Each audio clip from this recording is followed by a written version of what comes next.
Naka 1 minute na lang po yun. 10. Yan.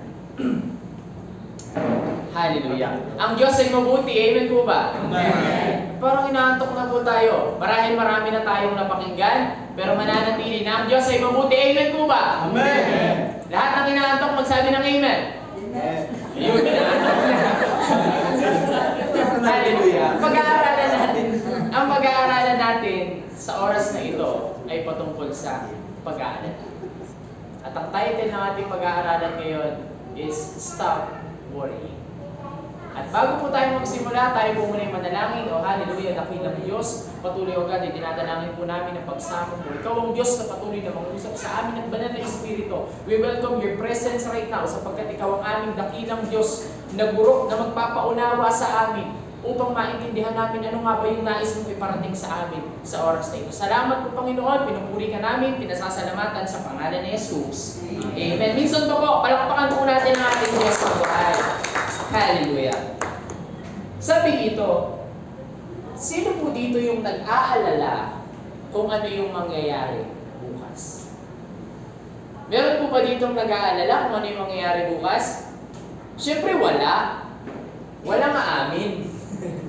Kasi whether we accept it or not, mga kapatid, hindi sasabihin ng Panginoon sa kanyang mga salita na huwag tayong mag-alala kung walang nag-aalala sa akin.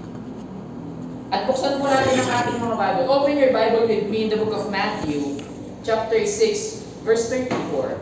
Kasi every time we heard the book of Matthew, chapter 6, ano yung una pumapasok sa isip natin? Matthew chapter 6, 33. Lagi natin napapakinggan yung 33. And right now, let's talk about verse 34.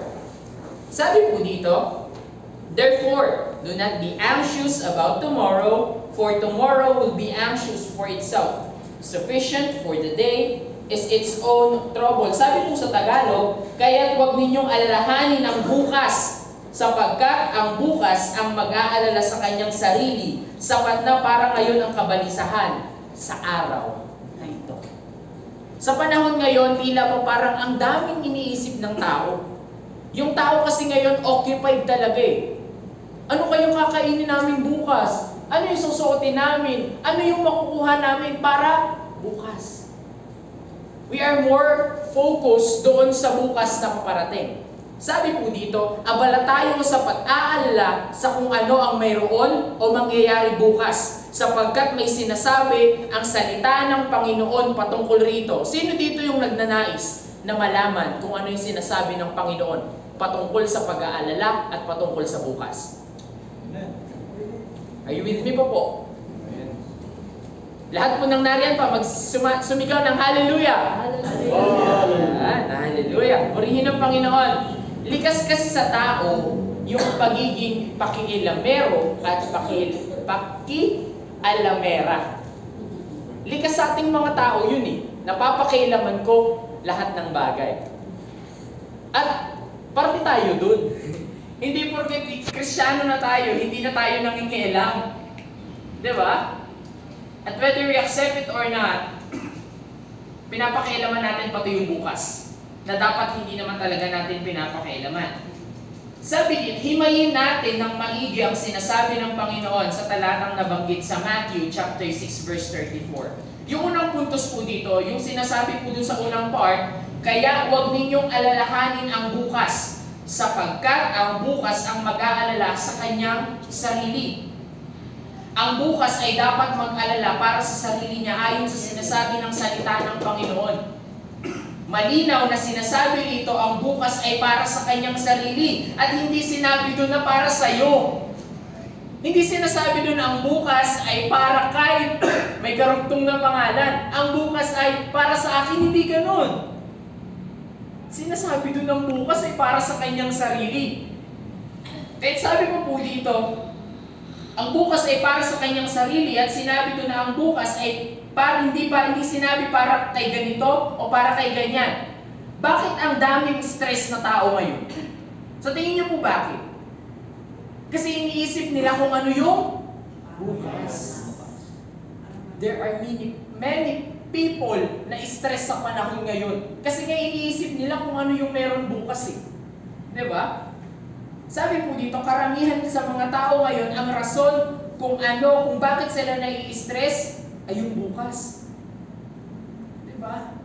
Malinaw na sinasabi ng salita ng Panginoon, the Book of Matthew, chapter 6, verse 27. Sabi dito, sino sa inyo na dahil sa pagkabalisa ay mapapahaba ang kanyang buhay?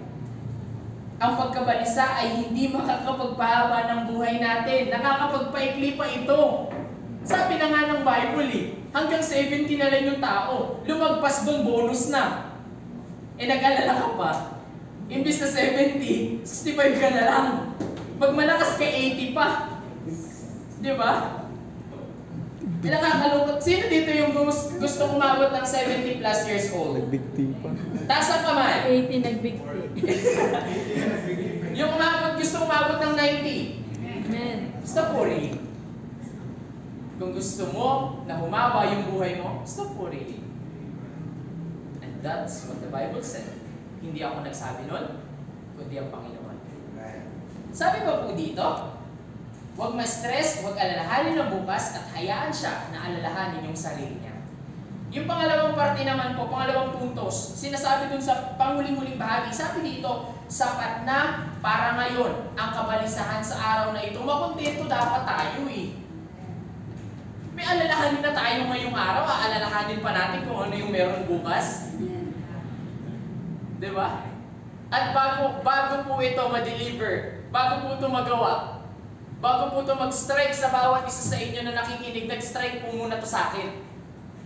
Kasi ang dami kong what if, ang dami kong iniisip na, paano bukas? Paano ganito? Paano ganyan? Puro paano tayo At hindi lang po kayo yun. Maging tayo. Diba? Maging ako rin. Sabi po dito, makontento dapat tayo. Ang sipag kasi talaga natin. Mag-aalala, ang sipag natin mag-alala, kaya pati bukas sinaalala natin. Diba? Sobrang sipag natin. Pero dapat makontento tayo dahil sinasabi sa salita ng Panginoon, may kabalisahan na para sa araw na ito. At ito yung intindihin natin. Huwag na tayong masyadong pakialamera para bukas. Intindihin natin kung ano yung meron ngayon. Sabi po dito, Bible clearly states that stop worrying. Hindi ito sinasabi ng Diyos dahil hindi ka na nag-worry. Kaya niya nga sinabi ito kasi nag-worry ka. Nag-worry tayo. Para every time na mababasa natin to, ito yung pangahawakan natin. Sinabi ng Diyos, stop worrying. At sabi dito, I heard one of powerful preaching for me na nag-strike talaga sa buhay ko. Kilala niyo po ba si Pastor Stephen Prado? Ng Gia Kamanaba. Yung pinaka-term na binitawan niya doon is overthinking is creating the problem that doesn't really exist. Hindi pa nga natin alam yung bukas pero nakapag-overthink na tayo, nakapag-alala na tayo, nabuo na natin sa isip natin yon. And overthinking kills our peace.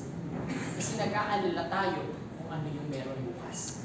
Diba? Overthinking is creating the problem that doesn't really exist, mga kapatid. Hindi pa yun nag-i-exist. Huwag na natin alalahanin ang bukas, mga kapatid. Hindi sa atin yun. Upang di mag-alala, magtiwala at unahin natin ang may hawak nun. We keep on thinking about tomorrow and missing the moment to appreciate what we have today. Diba? Hindi tayo nakukontento. Bakit? We are unable to appreciate those things na meron tayo ngayon kasi iniisip natin, paano yung bukas? Ito yun may binigay yung Diyos sa atin. Ito, na kailangan natin i-appreciate, na kailangan natin makontento. Pero yung isip natin, yung puso natin, nakatuon dun sa pag-aalala, ano kaya yung meron bukas? Diba? Lahat tayo ganon. May po ba? O diba? Wala nga amin. Lahat tayo ganon. At bilang pagtatapos mo, mga kapatid, how not to worry? How not to worry? There are two things. Number one, read His words. Pangalawa, talk to Him always. Para hindi tayo mag-alala, yung kainaman ng pagbabasa ng salita ng Panginoon, napapanghawakan natin kung ano yung pangako ng Diyos sa buhay natin. In order for us to walk and to hold on to that promise, kailangan alam natin kung ano yung pangako niya. Dapat alam natin kung saan nanggagaling yun at dapat kinakausap natin siya palagi. At bilang panghuling-huli na, hindi natin alam yung bukas pero alam natin kung sino yung may hawak ng bukas. Sa Diyos po ang papuri.